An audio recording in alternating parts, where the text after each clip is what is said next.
il est sorti de terre de manière assez spectaculaire en un an de travaux. L'architecture du nouveau stade de Bordeaux se dessine à présent avec ses 24 km de gradins et surtout sa structure principalement faite d'acier. Les immenses colonnes de 38 mètres de hauteur lui donnent un aspect aéré. C'est la première fois en France que l'on mélange ainsi béton et métal pour un stade.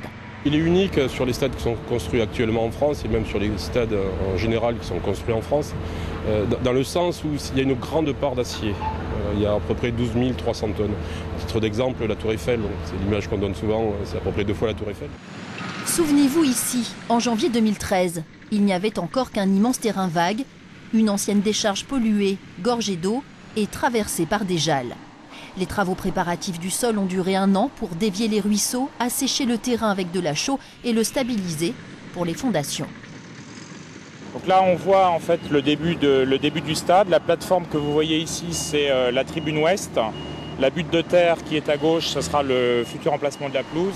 La première pierre a été posée en avril 2013 par le maire de Bordeaux en présence des futurs utilisateurs. J'aimerais bien m'asseoir sur le banc ici parce que c'est un stade qui va faire envie d'après les maquettes. Donc pourquoi pas 2015 et pour mon staff technique.